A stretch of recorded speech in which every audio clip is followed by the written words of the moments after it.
So hello, everyone, and welcome to today's program, Queer Clay, Artists in Conversation, with Julia Kunin and Alex Anderson. I'm Beth Ann Gerstein. My pronouns are she, her, and I'm the executive director of AMOCA and the co-curator of this exhibition. This exhibition is the second in our Making in Between series. The first one, Making in Between Contemporary Chinese American Ceramics, was in 2020 and was focused on 6 first and second generation Chinese American ceramic artists who explored themes of cultural heritage, identity, language, politics, migration, and displacement. Making in Between Queer Clay shifts the lens from national heritage to broader influences on identity and centers queerness as an unapologetic presence. Queer Clay features work by historic artists alongside contemporary makers. Mounting an exhibition that focuses solely on work by queer artists, AMOCA brings less familiar narratives to the forefront of ceramics. Presented together for the first time, these works exemplify the compelling contributions of queer artists to the Western art canon. Before we begin the talk, I would like to thank Matthew Lim, Alexis Salas, Richard May, Steve Conti, and Pam Aliaga for their important contributions to this exhibition and catalog. Our beautiful full-color exhibition catalog is available for purchase at the museum store and was designed by Raquel Hazel from Salt Press. We would also like to thank the Los Angeles County Arts Commission, the Dew Foundation, the National Endowment for the Arts, and the Pasadena Art Alliance for their generous support of the exhibition and catalog. Also, friendly heads up, the event is being recorded and will be made available on AMOCA's website shortly. It's now my pleasure to introduce you to Pam Aliaga, whose pronouns are they, them. They will be leading the discussion today. Pam was co-curator for Making in Between Queer Clay and is also AMOCA's amazing exhibition manager. Pam? Thank you, Beth Ann. So many thank yous to give out around, but before I introduce our featured artists that are going to be starting in our conversation today, let me show you some images from Making in Between Queer Clay. For those who haven't yet experienced this space in person, I will be sharing some content. Oh, and these are some shots of our current exhibition.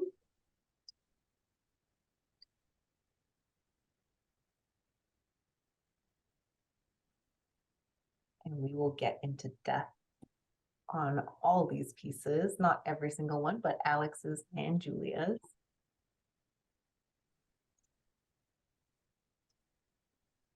Wonderful. Now I do want to introduce Alex Anderson, who's one of our featured artists joining us today. He has received his Bachelor of Arts in studio art and Chinese from Swarthmore College and his Master's in Fine Arts and Ceramics from the University of California. Anderson previously studied in Jingdezhen Ceramic Institute in Jingdezhen, China, and was awarded the Fulbright Grant in affiliation with the China Academy of Art in Hangzhou, where he continued his studies in ceramic art. His work has been exhibited internationally and across the US and Southern California, including at Humane Resources, Los Angeles, the Long Beach Museum, and the American Museum of Ceramic Art. Let me share with you a couple of the works that he is exhibiting here today for Queer Clay. Thank you. This is the male gaze that we have in our current exhibition. Boy with a pearl necklace, and a personal favorite of a lot of our visitors, Tell Your Boyfriend Not to Be Mad at Me.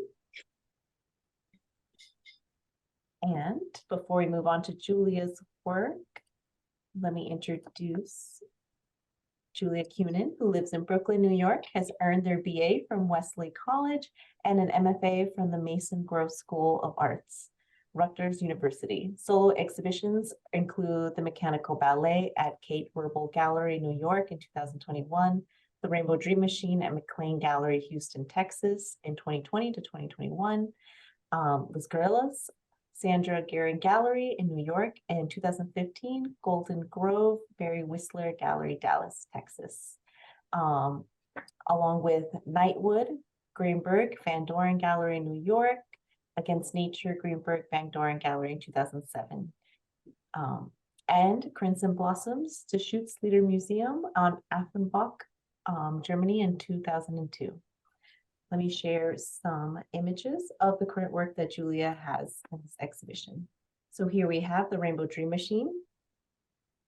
and operated by satellite, keys, Parsley eyes, and after Dakotas. These images do not do this work justice, and we'll talk a little further about that. Wonderful. So let's get into the really fun stuff and start this conversation with Alex and Julia today. Oh, okay. I like the I'm also happy to share my screen with some other images. It's hard to take photos in situ, I think. It really is. It's kind of tough to take those pictures of your work. But let's start off with the icebreaker question for you two, just to kind of warm up into this conversation. But if you could Freaky Friday with someone, who would that someone be? And whoever would like to go first can go first. Julia. Okay, well, this was the hardest question of all the questions you asked, to be honest, because number one, I'd never seen any of the movies, I never read the book, and I had to look it up. Second, though, then the question is, so who do you want to switch places with? Like, whoa, there's so many variables. But I chose Natalie Clifford Barney because she was a grande dame in Paris in the 1920s. And she was, an American in Paris, but she has a complex life. However, what stood out and always stands out to me is that she was an out lesbian in the, early 1920s, and she lived a long life to age 96, and she had a salon. So she had affairs with Romaine Brooks, Colette, Renee Vivienne, the poet. She welcomed, Gertrude Stein came to her salon, and, she met Proust. I mean, on and on and on. So I thought to myself, wow, if I'm going to be somebody else, I want to have a good time. And I want to have a very intellectual, fun community. And to her, these friendships were important above all else. I'm sure her relationships were very complicated. She was non-monogamous, but she was out. And of course, that was due to her being an heiress. So power is what enabled her to be out. And I think power is a big issue in terms of whether or not you can be out and proud, unfortunately. But anyway, I don't think she'd be as excited to be me as I would be to be her, to be honest, But I love that. At least you're having fun. Oh, yeah. I think I actually chose my body switch person for really exactly the same reasons, and it's almost directly analogous with your like what you were saying about being out, being wanting to have a good time, wanting to be having certain discussions about the things that are relevant to your own experience, being queer in a contemporary space, but of course back in time. So mine was Oscar Wilde, and Very cool. Version of what you're describing, but we also share a birthday, and We do? yes, You and Oscar Wilde, you mean? yes, and he's the only figure who shares my birthday. That at least that was interesting to me, and so I was like, oh well, absolutely that. I feel like there's some connection there, and if you look at the work, the themes, the aesthetics, this overt interest and investment in hedonism, and just like, how much fun can you have being gay? Basically, it's like, well, yes, Oscar Wilde, and I think we'd have a great time, mostly that. But I don't know, the switching bodies, like, well, what would it be like back then? Probably the same, but just looks different. Well, I love That's that. so cool. I just have to say. Yeah, no, you're good. I love that both of you just want to have a great time and party. Yeah. Well, I'm blonde. Like, have more fun. Yeah, that's true. So true. Why not? Powerhouses of people you chose. Well, one of my next question is more directly about in reference in Matthew Lim's introduction essay that was produced in the catalog for Queer Clay. He talked about his collection of ceramic work, about this particular collection of ceramic work, portraying a language of belonging and desire for acceptance. Can you guys share a little bit about these ideas of what really belonging, acceptance, and identity, how that plays out in your work? I think in my work, it's a few things. One, it's talking about experiences that are marginalized. I mean, that's the immediate thing, but it's also something that, I mean, when you get into the subject of sexuality, you start to get into the subject of just people's really personal lives in a way. And I think that queerness, while it's publicly and externally it can be legible, it's also something that starts to feel like, you know, it's, you have your own experience of it. And so having a place for queerness in the canon starts to be almost an ask at a certain point when you're making work about a position that is, at least my work is about the emotional and psychological experience of being alive today, but the translating that through experiences of identity. And so when you look at the canon, there's a certain set of demographics that are always prominent, but we also, I mean, it asks for a space in it. And so not only having space for queerness, but also an individual take on it, intersectional queerness, and of course, queerness being tied to the decorative arts, to ideas of decoration, thinking of being decoration in our own right sometimes within society. I think that there's a connection to all of that consistently has to not just ask, but push for a space in the canon. So acceptance, I think, is core to all of this. Well, I really like what you said. I can relate to the decorative, but I'll get to that later. I think for me, when I thought about this question and agree with everything you said, I thought about, you know, the importance of community and how that's changed over time in terms of the queer community and gay community. And really, it wasn't until the 1990s for me that I was able to be in queer shows. That was new for me, even though Harmony Hammond had curated a queer, lesbian show earlier. From, you know, my entrance was in the 90s. And it was also a time when a lot of lesbians were making films and video, and it was just burgeoning. And I made video at that time. And it was so exciting to feel bonded with everybody else who was making those films. Namely, these were lesbian women, because at the time, yes, we used the word queer, that kind of emerged in the early 90s for me. But these were like Sue Friedrich and Peggy Awesh and a lot of other women filmmakers. And then I just want to say that it feels so good to be in this show. And I want to thank you. And I meant to thank you all in the beginning, because I feel that it's rare to be in a show in which you don't feel marginalized as a queer person or as a gay person.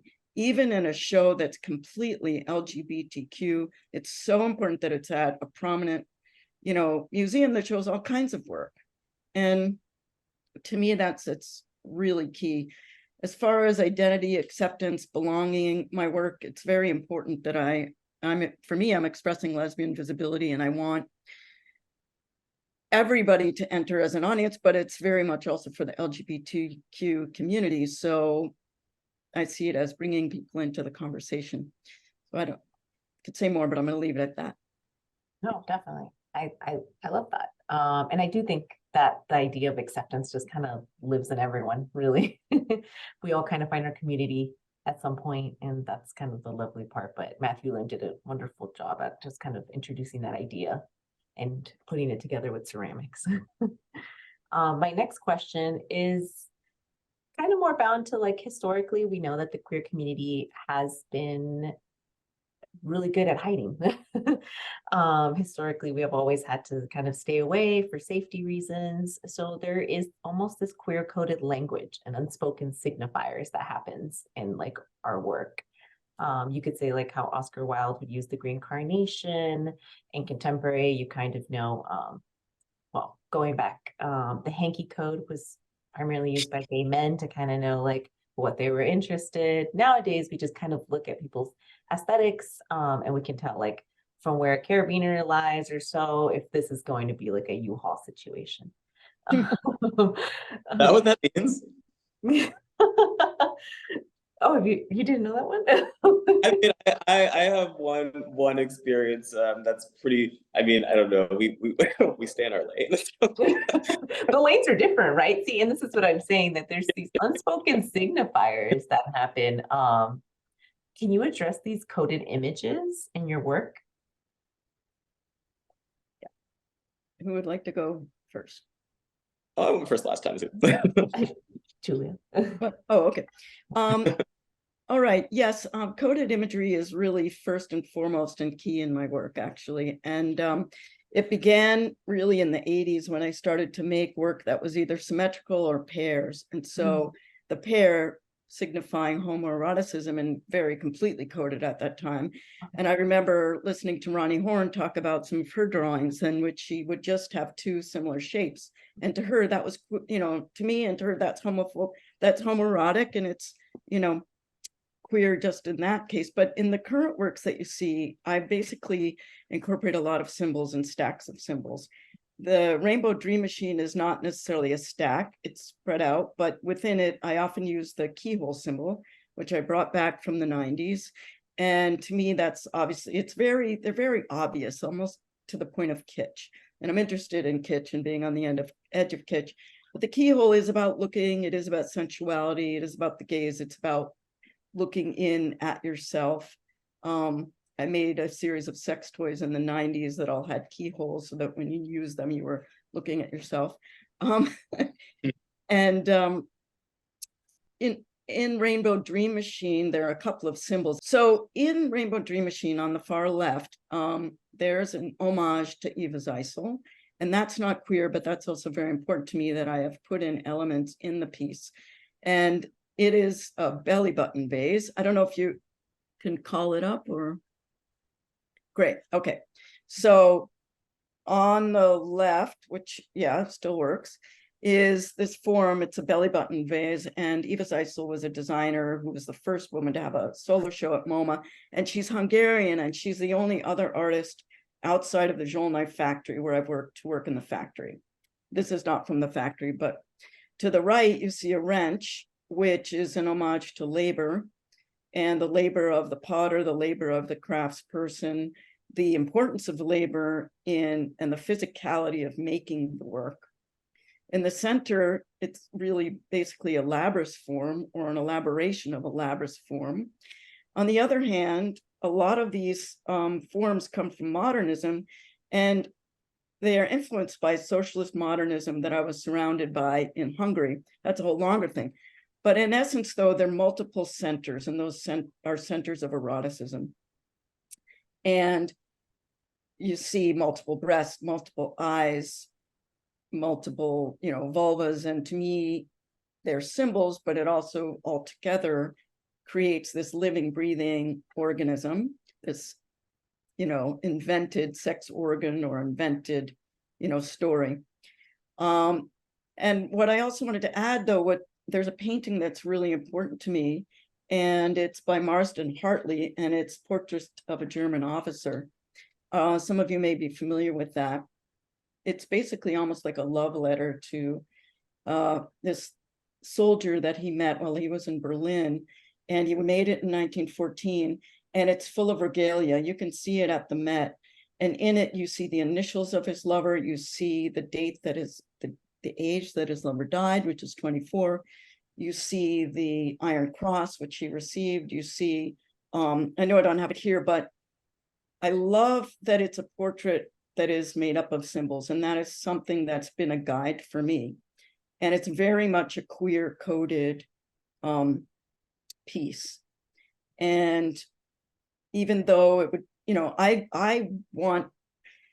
I don't feel like I need to be specifically narrative. I like the idea of coding. And yes, it makes it a little harder for the audience. The viewer has to work a little harder, but embedded in it is sort of an historical accumulation of imagery. I think the symbols of queerness in my work can be similarly literal, and I like that about what I see a lot in like camp aesthetics and queer humor, the directness, the obviousness, but then it's conflating obvious things in a way that makes them complex, and then they're at first obvious, but then it takes so long to resolve, and they're like, oh wow, I really went somewhere. It's about the complexities of what queerness means, or for me, really, I mean, it's you know, I know I'm part of a community, and I really feel that, but I really feel like I can only speak to like the G of LGBTQ, AI plus, but a lot. I would say the work is very gay, and it's like it's very camp, it's very fun, it's playful. It's all the fun, cool things you can do with clay is one simple way of describing it. But it's also like gays just want to have fun, and there are images from both kind of that come to mind from ideas. There are things that are specifically from gay male culture, and then there are elements of I'm talking about the three works individually. Elements of like what queerness can be, or queering something can mean, or some of the more intersectional aspects of what it means to be a gay male. So if we can look at some of the works, I think, and that would take us to some of those ideas. Yeah. So, for example, this is called the male gaze, and so obviously that's, you know, the classic you know, gender studies concept that we get, but it's spelled GAYS, and so it's about the male gaze between male gaze. And I was thinking about this piece actually today, because I want to make another one, and I wanted to do it differently, where it's more about an actual like interpersonal interaction. But this piece I think is especially coded because all of the symbols and colors and imagery are things from Grindr. So like the I know that. well, the white arrows on the right and upper right, lower left corners are it's the arrow that's next to like a distance. So it's like a navigation arrow, and then the green is online or not. And then the fire is there. You can like, there's a button that if you just like, it's just called, you just tap it. And it's like, oh, they're hot. So, and then of course just gazing, and they're both are looking down. So it's like, where did like, when gay men look at each other, like, what are you really looking at? And so it's it's coded from like a behavioral perspective, a social perspective, a digital perspective, and also it starts to talk about the experience of what the gays can be in digital space, because that's kind of where we are today. And it's more that, I would say, than being, I don't know, like outside and experiencing. I think this is part of like what the social world is becoming. And so we're seeing that aspect of what contemporary queerness can look like. Boy with the pearl necklace. So I think about idioms a lot, and a lot of the imagery that comes with them, that, I mean, it makes sense or it doesn't, but here it certainly does. And I was thinking of the girl with the pearl earring, of course, but it's queering a classical reflection of white Western heteropatriarchal culture, and putting, you know, basically, you know, having a beard and a mustache is challenging the original image, but also then we have to think about, wait, is this a person in drag? Is this a trans person? Is this clearly it's within the category of queerness, and so it plays with. I think of the term pearl necklace as being something that's kind of like more chauvinistic straight male, and so there's a playing with those pieces of culture, I think, are also part of queerness. Also, if you note the icons in the lower right corner, those are also Grindr icons, and that's the flame, like the tap in the chat. So it's I wanted to bring in that imagery, and when I thought about this show, I was like, this is a good place to play with that, and I also wanted it to be fun. And then tell your boyfriend not to be mad at me. Well, the meat has a if there, I don't know if there's an up close shot of that, but it makes a phallic shape, and there's also this kind of I think there's an association in culture, but also just within the aesthetics and the affect of camp, hedonism, kind of luxuriating, sitting around and being like, you know, just having a time, like very cat-like. And so I think of some of the affect of the sculpture is also being reflective of the affect of the culture of gay men in America in some areas. And it's a category that holds multitudes, of course, but I think it's important that I highlight the fact that this is just my experience and it's not speaking for an entire category. But within that, my own experience ended up looking like this.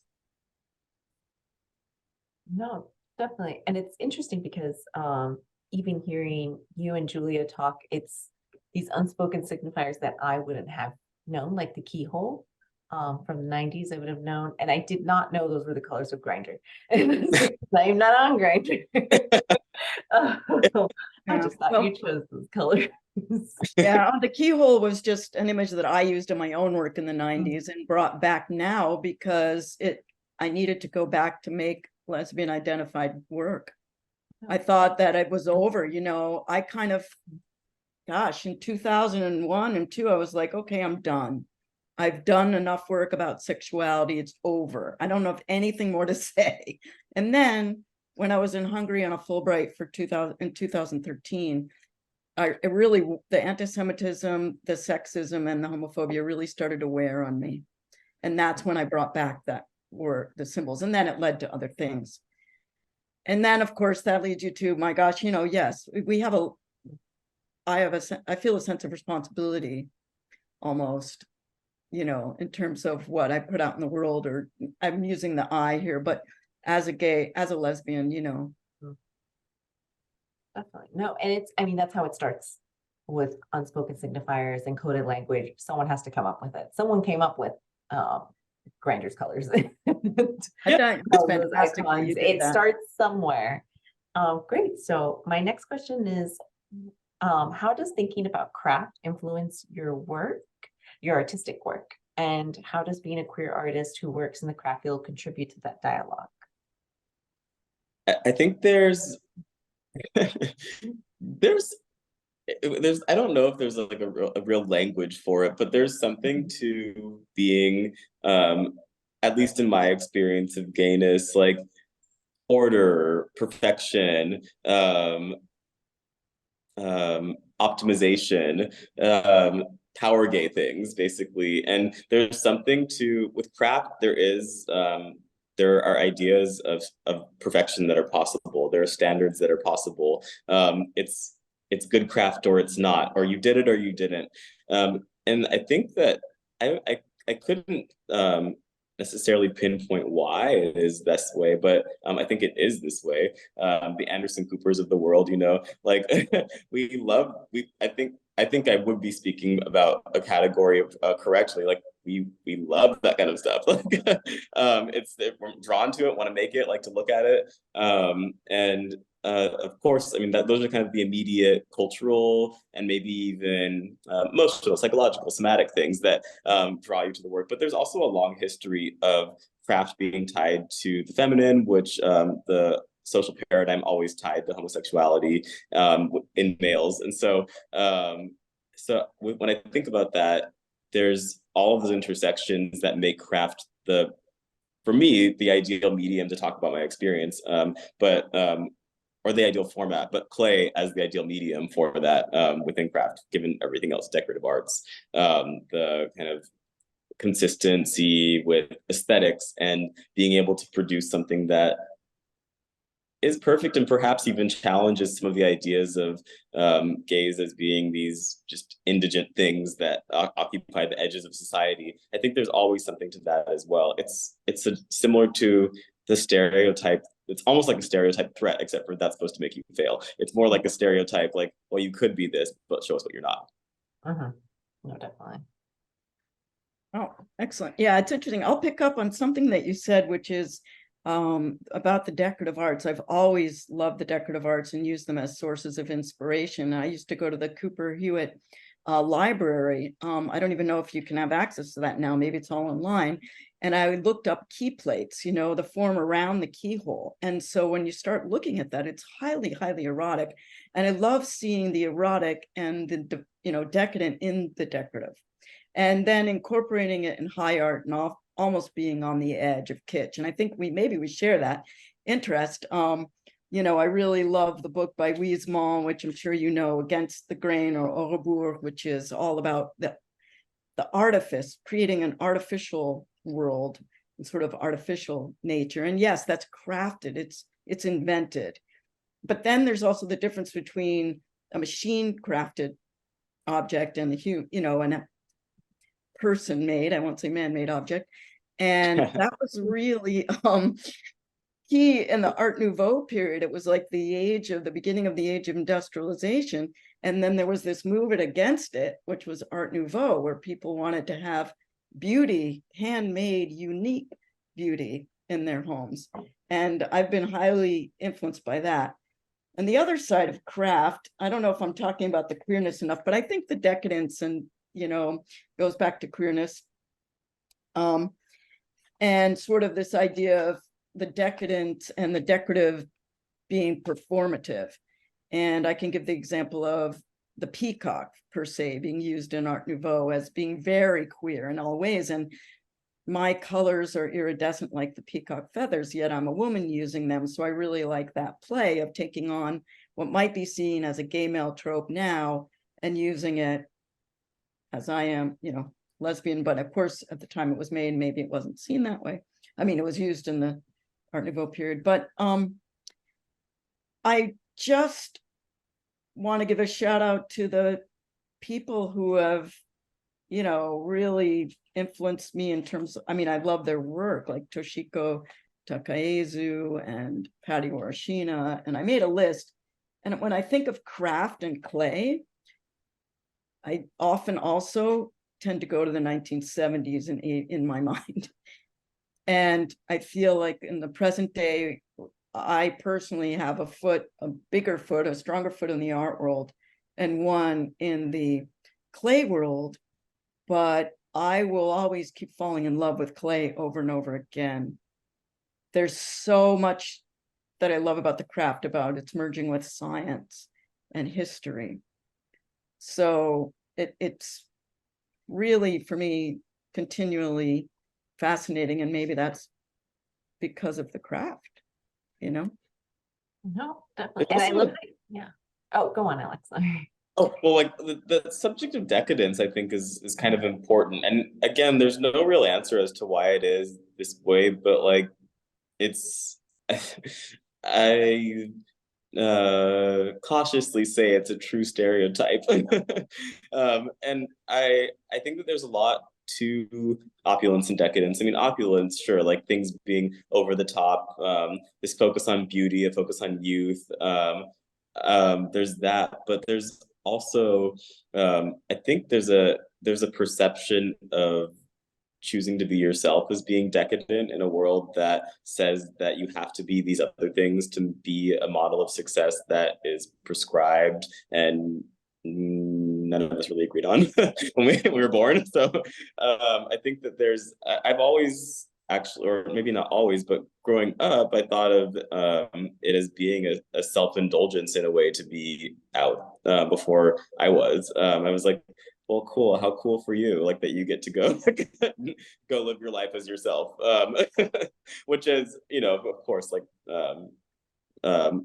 maladaptive and processed out for a long time ago. But when I think about those things, it's like there is an element of decadence that I think a lot of, I would say, a huge amount of men who are non-gay identifying would probably see it as like a certain type of indulgence as well. Like I basically I think that it's in everybody, but there's you choosing to actually engage in that starts to feel, at least at the beginning, felt like an indulgence in a way. I think something to it.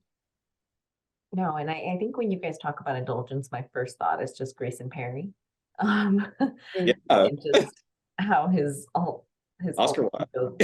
Yeah, Oscar Wilde, Grace and Perry, and just how he doesn't identify as queer, but we've put him in the show just because he's almost like this gender bender and anything else, and just really pushing the line where he's at, and just constantly questioning masculinity in that binary, and just like, why can't I indulge? Why can't I dress over the top as Claire or be fabulous? Like, it doesn't make any sense. Why are you upset over it? So Or also because it makes it so that it's not something that is purely about sexuality. Because I think he, as far as I know, like has a traditional family structure as we know it. Right. It makes it so that it's about, like you said, just challenging standard, the standard. I always say white male paradigm because it is, but the standard like heteropatriarchal paradigm. So that I think it makes it so that it's not just I don't know, tied to just like the sexual aspect. It's presentation, it's questioning, it's challenging, and it's shifting. Oh, definitely. And Julia, I think you answered part of the next question. And it's like, but I actually want to ask you guys if you have had an educational angel. So to me, that's just the new word for saying like, what would be a mentor, a teacher, someone who had a huge impact in your early career and helped you support your work. And if you had to use your own angel power, or if you've been at some point have become like an educational mentor for someone. Do you want to start or should I start? You start. Well, I had many angels that I would want to thank, and I don't want to talk too long. So, but my first angel was Hideo Okino, who is not well known, but he did study with Toshiko, and he introduced me to her work. When I was a teenager, like in 9th grade, I was in a theater company in the summers. I was like a kid, a junior apprentice, actually even before 9th grade, sort of 7th and 8th. And I used to hang out at university, and I found the pottery shop. And basically, in a nutshell, people saw me hanging around. I was watching the potters, and a potter said, "How would you like to babysit for my kid in exchange for some clay?" And that's how it started for me. And then Hideo, the head of the shop, saw me and said, "Do you want to just come here and work?" And I said, "Sure." So the next summer I came every day for free, rode my bike up there. And I even came in during the school year, and I learned by watching, and he gave me that opportunity. And he didn't teach me like a teacher. I was just sitting there watching. And he basically helped a lot of potters get started in the studio potter movement in the 1970s in Vermont. He gave them a space to work. And then, it's interesting that my angels have been men, but they were women artists, like Joan Watson, who ran a studio pottery there as well, who helped me. And it's interesting, they're cis white, well, not white, but cis men. And the next person I want to thank is a Hungarian named Sándor Doban, who grew up in the socialist system in Hungary. Long story short, when I wanted to work in Hungary in a certain factory, and I couldn't be an artist in residence there, they said I could. He said, "Why don't you work in my studio and I'll help you and we'll make sure your work gets fired." And because he believed in the socialist system, he refused to charge me. He introduced me to a lot of people, including my current Hungarian teacher, and it's a long story. And I said, "Well, what can I do for you in exchange?" And he said, "Well, I'd like an exhibition." And so as a result, I helped create this exchange and invited Hungarian artists to show in New York. And that's a whole other bigger story. But Sándor remains a huge mentor for me. And he was a plaster expert at a factory, and he's been doing his own work. The third one I'll mention is Barbara Zucker from the 70s feminist movement. And we met at Skowhegan in 1984. And to this day, we're close friends. And so in grad school, I was mentored by feminist women from that movement, Joan Semmel, Emma Amos, Martha Rossler. And I feel endlessly grateful for, they're leading the way in terms of feminism and radical politics. It is hard to, they're also great. It's hard to really pick. I know who like the people who have been core to everything are, but I want to say that they've all really been like angels in their generosity to my practice, my endless questions, answering the questions that I wasn't even able to fully form, and giving me a broad understanding of what art is, what the art world looks like, how to operate, what the language of contemporary art is. But it's in undergrad, it was Sid Carpenter at Swarthmore. She was the person who basically told me it was okay to be an artist, that I could be an artist, and she said, "You're good enough to be an artist. you should just go do it." And I didn't think so. I didn't know anything. I was like, I really like doing this, and there's a way that I do it that is important to me, but I couldn't tell you why. And she's like, "Yes, that's called being an artist." So she was really empowering and freeing, and I attribute my becoming an artist to her mentorship. And in graduate school, I worked with Adrian Sachs, who was, I mean, come on, he does everything. So he's so generous with information because he's so excited about it. He wants to tell you things, and as long as you want to listen, he's there. And he's like, you can ask him anything about any crystal glaze, or what is I didn't even know what a micrometer for glaze was. Like I learned so much just from what he was willing to share with me, and I'm really grateful for that. But I've also had professors who've always just been kind, and willing to, like, it's mostly just answering questions that I would think are probably annoying if I were me asking myself those same things. And like, it's not that I think of my students as that ever, but the questions I was asking were so granular. And but then what? And then and they were patient and again generous. So they're all kind of like angels in a way. But my most the only one who was gay was Larry Pittman, and he is such the art, the queer art angel. I mean, one, an icon, of course, but also he was one of the people who said it's okay to make work that's beautiful. It's okay to make work that incorporates decoration and pattern. Of course, people have feelings about it being somehow less important or less valuable because it's tied to a category that they have categorized as being less valuable. So really all the people who have had the greatest impact on my practice, but the people who kind of freed me from myself the most, told me that it's okay to do this thing. What you're doing is not just fine, but good. You should do that. This is part of who you are. And so, in having that, again, level of generosity and patience, they're the people who helped me find my path as an artist, but also people who've helped me just to kind of continue to find aspects of self that I wouldn't have found otherwise. Great.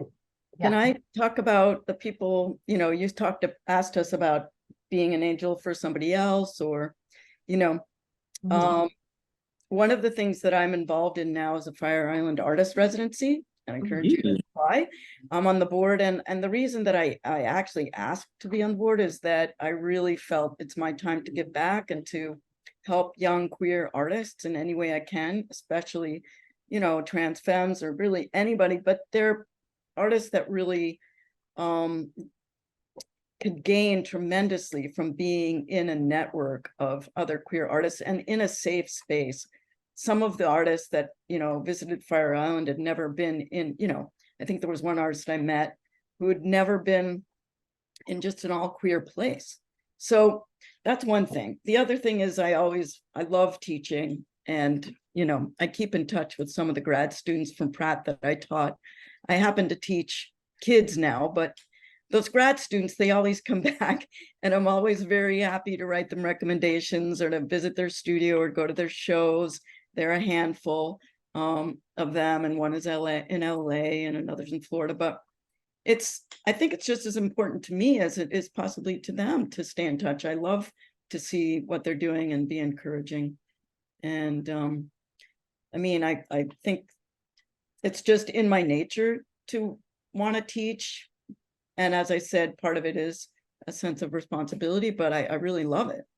So that's that.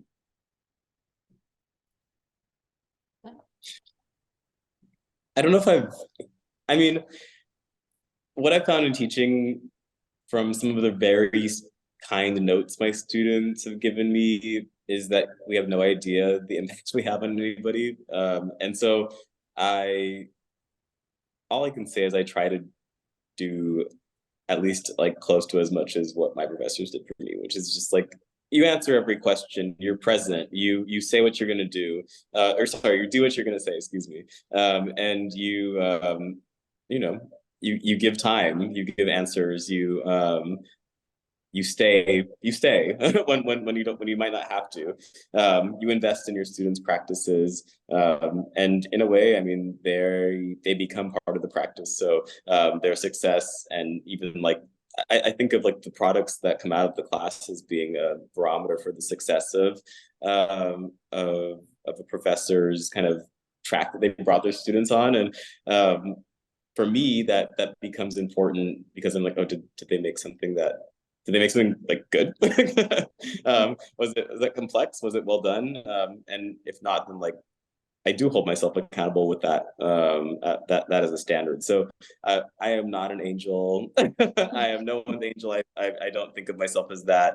And I'm, you know, I've been teaching for 8 years, but not like, you know, I'm not Adrian, I'm not Sid. So I'm, you know, I would say I do what I can, and we never know what we mean to anybody else, but I try, I don't know.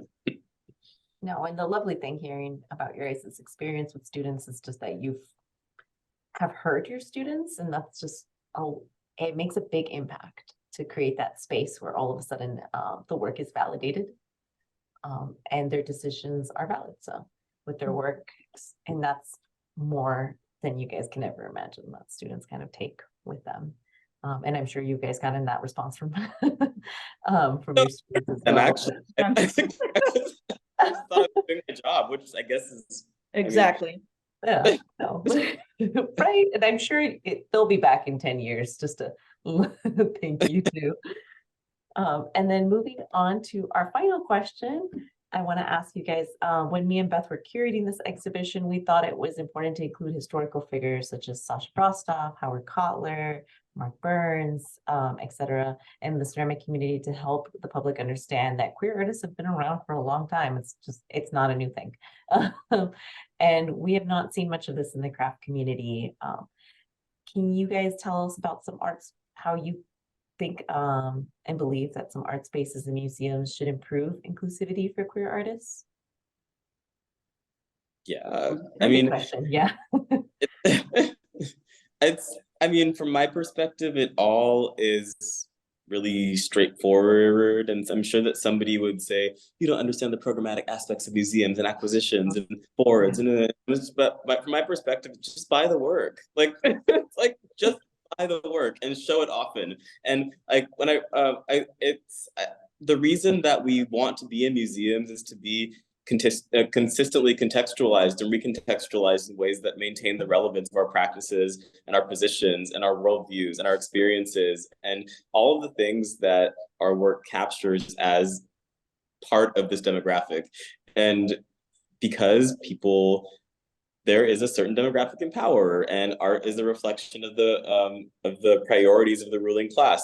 We're not the priority. We're starting to gain more value and to them. We've always had it, but the perception of our value is starting to increase to yes, them. Like there is us and there is them, but and you know, so I that's it. But I think there just has to be, I don't know, it's that simple to me. Buy the work and show it often and show it with everybody else. And make it so that it's not so much about we're buying this work, like and we're including a queer artist. It's like it's that is like the kind of the core of equity. It's not so much that like everybody gets the same thing. It's that everybody ends up in the same place. And so for me, it really is that straightforward. And yeah, buy the work, show it often, and show it in ways that change how people understand what it means to be alive today from that perspective. Yeah, I'll just add to that because I agree with everything you said. And I think that if you just take the tactic of, you know, putting more women on the board, and not just women, I mean, I meant LGBTQ people on the board, just in the same vein as some boards are trying to be, more balanced in terms of gender. Well, be balanced in terms of, gender identity and LGBTQ. And not only have people on the board, hire queer curators who are out queer curators, and, hire,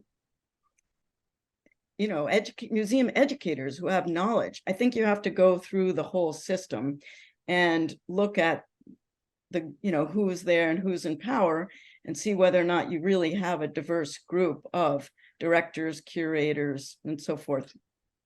I think that's how it starts. And if you don't have a mission to hire queer people, it's not going to happen. I think you have to intentionally look for people of different, intersectionalities. You have to create a diverse environment in the corporate world, in the museum world.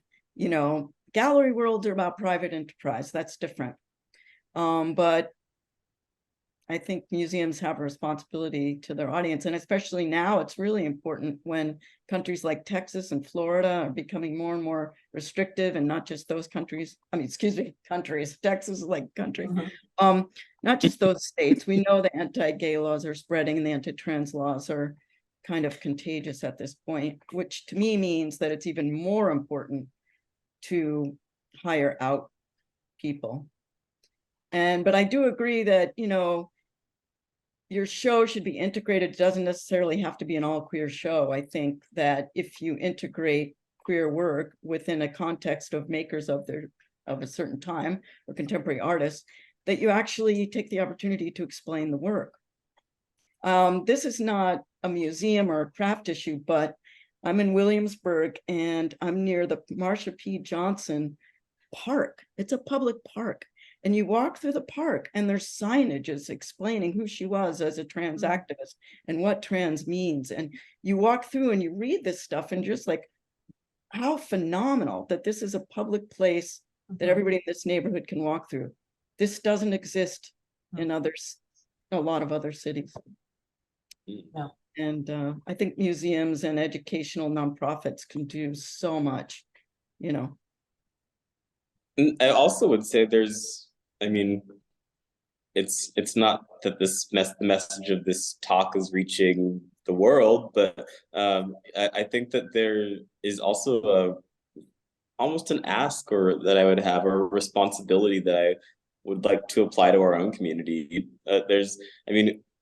Gay men have so much money, and look what, yes, it's great to do all the things, but buy some art, donate it to the museum. That's how it works. And so I don't know. That was a thought that I had as well. I know that when I get to that point, that's certainly part of my plan. So. Excellent. And I do love that saying, buy some art and show it off. Because nowadays there's some donate it to. there's some responsible collectors out there making portfolios and really showing off their collection. And I think that's a great collector in that case. And it's important for historical archiving, really, for people to collect and donate. And some people are, I know, but we need more. Definitely. Hopefully I get there. Yeah, me too. I collect Hungarian ceramics from the socialist era, and I'm like, well, wow, I just realized, oh my gosh, I'm collecting. I have to think about who I'm going to give it to, I know, right? All of a sudden I got a collection. Look, it's not high value, but it's valuable to me. You never know. But anyway, I agree with what you say, and the economic system that we're living in, we depend on that too. We artists depend on those sales.